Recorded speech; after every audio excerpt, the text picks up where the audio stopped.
ठीक है।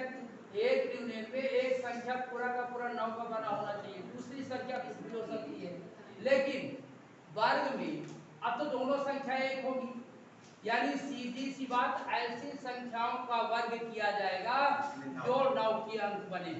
जैसे देखिए अब एक न्यूनन में एक न्यूनन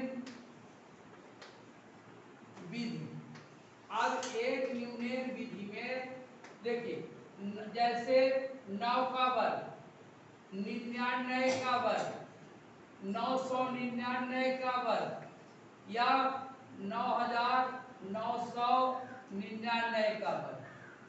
अब इसका उत्तर, अब देखिए वही हमारी एक न्यूनन की जो विधि बताई थी उसी के आधार पर, एक न्यूनन की जो विधि बताए थे उसी के आधार पर गुणा होगा। देखिए मैं लिखना शुरू करूंगा, एक लाइन में 3 सेकंड में उत्तर लिखूंगा सबका वर्ग, पर तरीका केवल क्या है, पहले तरीका समझा दूं फिर इसका उत्तर लिखता हूं। जैसे ये 9 गुणे 9, अब इसमें दोनों संख्या 9 की बनी है, बनी है, तो इसलिए एक को एक कम करना पड़ेगा, तो ये 8 होगा और ये 9 में से 8 घटेगा और ये 1 आएगा, 8 आएगा, तो ये 9 का वर्ग आ गया 81। अब देखिए अगर दूसरा 99 का वर्ग करना है तो तरीका वही होगा, ये 98 आएगा और ये 99 में 98 घटेगा, ठीक है, तो यहाँ से 1 आएगा, यहाँ 0 आएगा, यहाँ 8 आएगा, 9 आएगा, ये आएगा 98 0 1। तो इसका वर्ग करना तो 998 0 0 1, इसका 9998 0 0 0 1, ये होगा। क्या शर्त है, एकाधिकेन विधि की शर्त यही है कि संख्या के इकाई अंक परिमित है। संख्या के इकाई अंक सब यही बताया था कि संख्या के इकाई अंक परिमित अंक होंगे और शेष अंक क्या होंगे, समान होंगे। तो इकाई अंक परिमित कब होगा, जब संख्या में 5 होगा, भाई उसी में उसी का गुणा करना है। जैसे अगर 94 का वर्ग करना 94 गुणा 94, परिमित नहीं होगा। 93 का करना 93, 45 55 105 205, यानी इस प्रकार के अंक होंगे। तब वो जब 65, तो आपको बताया था कि इकाई अंकों का गुणा कर लेना है, रख देना, तो ये आ जाएगा 25, इसको एक अधिक कर देना है 7, ये उत्तर है। इसका लिखना है 25 12, इसका लिखना है 25 20, इसका लिखना है 25 30, इसका लिखना 25 110, इसका लिखना 25 और इसके बाद 21 42 400। ये देखिए ज्ञात होगा, ये देखिए यदि संख्या एक अंकी है, यदि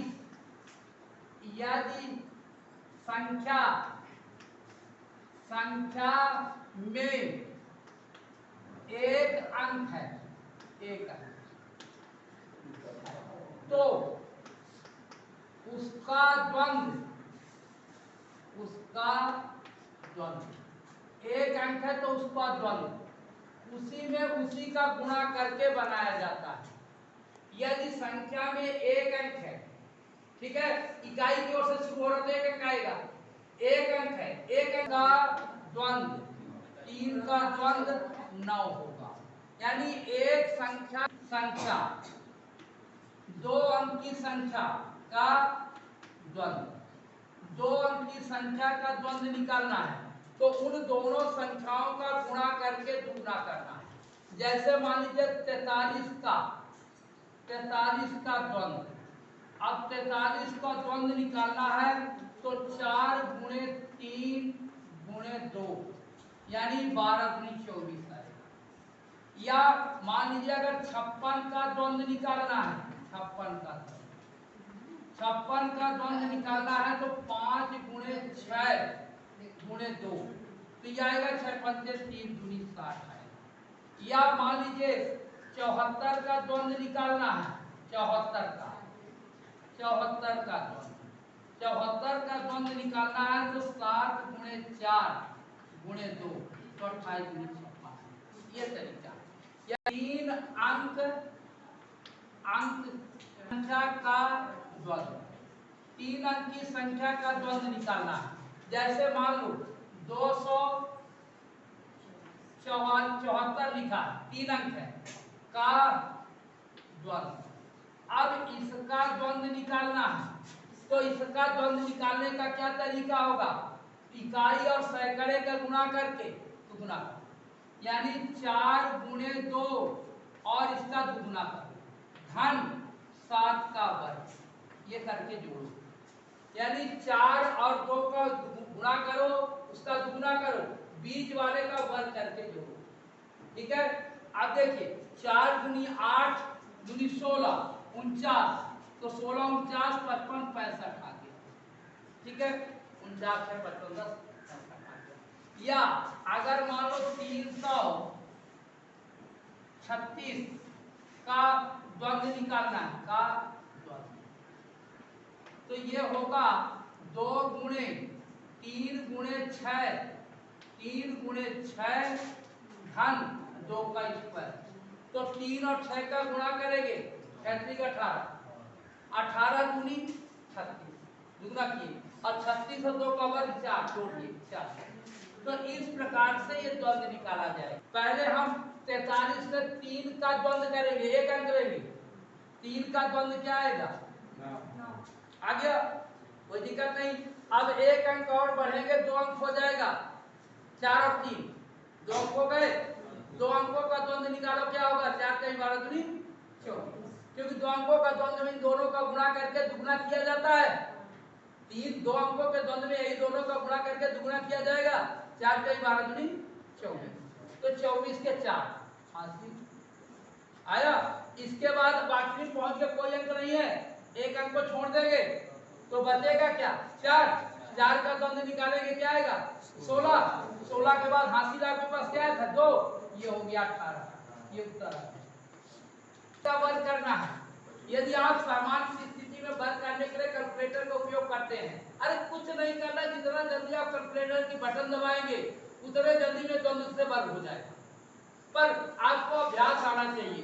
पहले देखिए 4 का द्वंद्व करेंगे, 4 का द्वंद्व 16, ठीक एक आया, फिर 2 अंकों का द्वंद्व करेंगे 4 दूनी, अब 2 अंकों का द्वंद्व करेंगे 4 दूनी 8, 8 दूनी 16, 16 में हासिल 17, ठीक। इसके बाद 3 अंकों का द्वंद्व करेंगे, 3 अंकों का द्वंद्व बताया था पहले इकाई और सैकड़े का गुणा करके, ठीक है, दुगुना करना है और बीच के वर्ग को जोड़ना है। 2 मिनट, तो देखिए 3 और 4 का गुणा करेंगे 4 का 12, 12 का दुगुना करेंगे 24, और 24 से 4 जोड़ेंगे 28, 2 का बीच वाले का वर्ग करना 28, 28 से ठीक। अब आखिरी में पहुंच गए, एक अंक लिए 2 अंक लिए 3 अंक आखिरी पहुंच गए, एक अंक छोड़, जब एक अंक छोड़ दोगे तो क्या हो जाएगा 2 अंक बचेंगे, और 2 अंकों का द्वंद्व क्या होता है 3 दूनी 6, 6 दूनी 12 2 4 हासिल 1। अब इसके बाद 2 अंक छोड़ दो तो कितना बचा एक अंक, तो 3 दिखाई 9, 9 1 10, ये उत्तर आ गया। 324 का अगर आपको वर्ग करना है, 324 का अगर आपको वर्ग करना है तो इससे सरल शायद विधि नहीं होगी। यानी पहले हमने इसीलिए गुणा करके 4 8 32, 64 हुआ, 64 में जोड़े 65 आया। फिर 3 अंकों का द्वंद्व करना होगा, 3 अंकों का द्वंद्व करेंगे, पहले इनका गुणा करेंगे, गुणा करेंगे, बीच के बाद बोलिए कब, हाँ, दोनों का गुणा करेंगे, गुणा करके दुगुना करेंगे, बीच के वर्ग को जोड़ेंगे, ठीक है। तो देखिए 9 का 4 से गुणा करेंगे 36 आएगा, 36 का दुगुना करेंगे 72 आएगा, 72 में 81 जोड़ेंगे तो 72 में 81 जोड़ेंगे 68 पहले हाँ देखिए ये 9 चौको 36 हुआ, 36 दूनी 72 हुआ, 8 का वर्ग 64 आएगा, 8 का वर्ग 64 जोड़ेंगे तो 72 और 64 जोड़ना है तो सीधी सी बात 7 से 13 135 आएगा। हाँ 136 आएगा 6 136 6 42 तो ये 2 आएगा, हासिल 14 आएगा। ठीक, 2 अंकों का हो गया। अब एक अंक छोड़ देंगे, जब एक अंक छोड़ देंगे तो इनका गुणा करके दुगना करेंगे तो 9 8 72 दूनी 144, 144 में 14 जोड़ेंगे हाँ 144 14 44 48 158 158 की 8 आएगा, हासिल 15। ठीक, इसके बाद एक अंक और छोड़ देंगे तो 9 9 81, 81 में 15 जोड़ेंगे 81 5 86 10 96 है। याग गुणम विधि जो है गुणा की निचलम विधि का ही रूप है, यानी अब यह है कि वर्ग में याग गुणम के नाम से जानी जाती है। यह विधि तभी लागू होगी जब संख्याएं आधार के निकट हो। तावत गुणम तावत तावत ऊनीकृत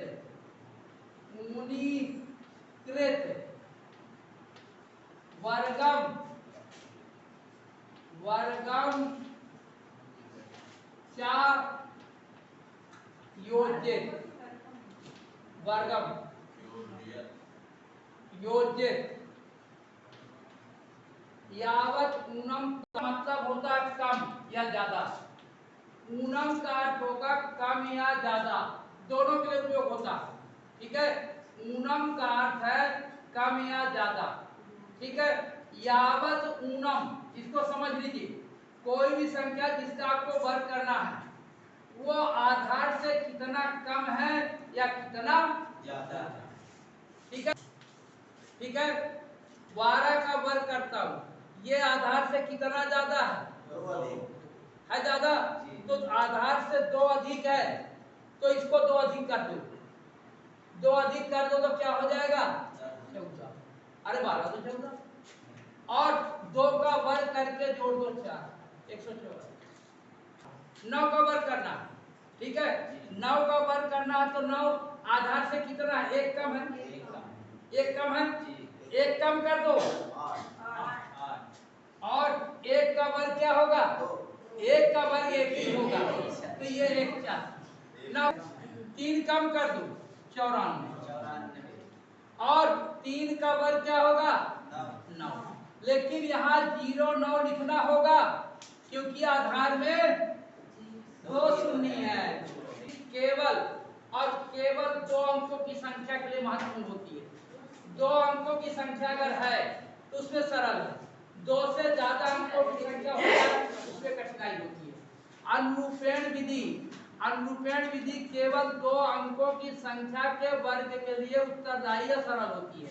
ठीक है, जैसे किसी भी 2 संख्या का वर्ग करना है, जैसे 34 का वर्ग करना है या 43 का वर्ग करना है, 56 का वर्ग करना है, यानी 2 अंकों की संख्या अगर है उसका अगर आपको वर्ग करना है तो अनुरूपेण विधि सरल होती है। ठीक है, 2 अंकों की संख्या के लिए, 3 अंकों के लिए, 4 अंकों के लिए अनुरूपेण बहुत कठिन हो जाती है, वो करना शायद संभव नहीं होता। तो 2 अंकों की संख्या भी, अब इसका सूत्र है a इंटू बी। अगर ये संख्या लिखी हुई है, ए बी संख्या लिखी हुई है, 2 अंक है, एक संख्या को मैंने इकाई अंक माना, एक को दहाई माना, तो इसका अनुरूपेण विधि का सूत्र है a² 2ab b², ये सूत्र है a² 2ab b²। अब मुझे 34 का वर्ग करना है, 34 का वर्ग करना है तो ये 9 12 दूनी 24 और ये 16। अब इसका 2 अंक आ रहे हैं, हमको एक ही अंक रखना है, ये 6 ये 5 हासिल में चला जाएगा और ये 2 9 2 11 फिर 4 कहीं 12 दूनी 24 और ये 9। अब ये एक ही अंक रखना है इकाई की ओर से, ये 9 ये 4, ये 2 उधर चला जाएगा, 16 2 18, तो a² 2ab b², ठीक है। अब देखिए इसके बाद इकाई की ओर से लिखना शुरू करेंगे, तो पहला अंक पर इकाई एक अंक रखेंगे, अगर दूसरा अंक साथ में बगल में हासिल में चला जाएगा तो ये हमारा होगा 6, 3 हासिल में जाएगा 63, 6 हासिल में जाएगा 1।